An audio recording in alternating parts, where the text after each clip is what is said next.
പാർലമെന്റിൽ അവതരിപ്പിച്ച സാമ്പത്തിക സർവേയിൽ അതിദാരിദ്ര്യ നിർമ്മാർജ്ജന പദ്ധതിക്ക് അഭിനന്ദനം ലഭിച്ചത് വലിയ കാര്യമാണെന്ന് മന്ത്രി എം.ബി. രാജേഷ്. പദ്ധതിയെ തുടക്കം മുതൽ വിമർശിക്കുകയും പരിഹസിക്കുകയും ചെയ്തവർക്കുള്ള മറുപടിയാണ് കേന്ദ്ര സർക്കാരിന്റെ ഈ പ്രശംസയെന്ന് മന്ത്രി പറഞ്ഞു.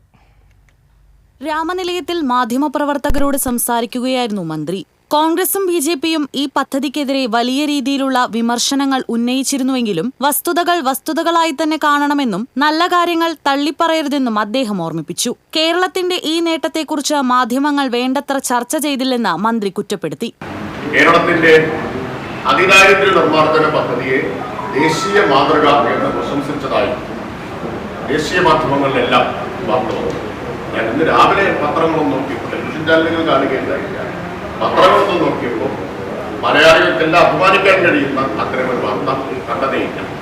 നല്ല വാർത്ത ആയതുകൊണ്ടാണോ അറിയുന്നത്. ബി.ജെ.പിയുടെ സംസ്ഥാന അധ്യക്ഷൻ കേരളത്തിന്റെ അതിദാരിദ്ര്യ നിർമ്മാർജ്ജന പദ്ധതിയെ അതിദാരിദ്ര്യമുക്തമായി കേരളം പ്രഖ്യാപിച്ച ദിവസം പത്രസമ്മേളനം നടത്തി അധിക്ഷേപിച്ചത് ഇത് വെറും പബ്ലിസിറ്റി സ്റ്റണ്ടാണ് എന്നാണ്. സർക്കാർ ഇതുവരെ വസ്തുതകൾ മാത്രമാണ് പറഞ്ഞിട്ടുള്ളതെന്നും അതിദാരിദ്ര്യമുക്ത കേരളം എന്ന ലക്ഷ്യത്തിലേക്കുള്ള പദ്ധതിക്കെതിരെ തുടക്കം മുതലേ നിന്നത് കോൺഗ്രസ് ആണെന്നും അദ്ദേഹം കൂട്ടിച്ചേർത്തു. അതേസമയം വരാനിരിക്കുന്ന കേന്ദ്ര ബജറ്റിൽ കേരളത്തിന് വലിയ പ്രതീക്ഷകളൊന്നുമില്ലെന്നും മന്ത്രി വ്യക്തമാക്കി.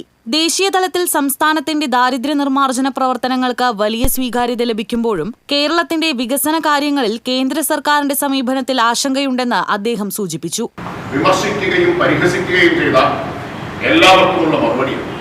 ചില വിദഗ്ധർ എന്നവകാശപ്പെടുന്നവർ രംഗത്ത് വന്നല്ല. അവരുടെയും പ്രതികരണം അറിയാൻ താല്പര്യം. കേരളത്തിൽ നടക്കുന്ന നല്ലതിനെ എല്ലാത്തിനെയും ഇകഴ്ത്താൻ കണ്ണടച്ച് അന്ധമായ രാഷ്ട്രീയ വിരോധം മൂലം എതിർക്കാൻ ശ്രമിക്കുന്നവർ ഇത് കണ്ണു തുറന്ന് കാണണം എന്ന് ഞാൻ പറഞ്ഞുകൊണ്ട് കാര്യങ്ങളൊന്നും അറിയില്ല. പക്ഷെ ജനങ്ങൾക്ക് കാണും. ഞങ്ങൾ പറയുന്ന കാര്യങ്ങളെല്ലാം വസ്തുതകൾ മാത്രമാണ്. ഞങ്ങൾ ഇല്ലാത്തത് പറഞ്ഞ് ജനങ്ങളെ കബളിപ്പിക്കാറില്ല. വസ്തുതകൾ ഇന്നല്ലെങ്കിൽ നാളെ അംഗീകരിക്കപ്പെടും. ഇപ്പൊ അധികം വൈകാതെ തന്നെ അംഗീകരിക്കപ്പെട്ടു തുടങ്ങിയിരിക്കും. നിയമനങ്ങളിലെ റെക്കോർഡ് നേട്ടം 2016 ശേഷം ഇതുവരെ PSC വഴി 2949 നിയമനങ്ങളാണ് എക്സൈസ് വകുപ്പിൽ നടന്നത്.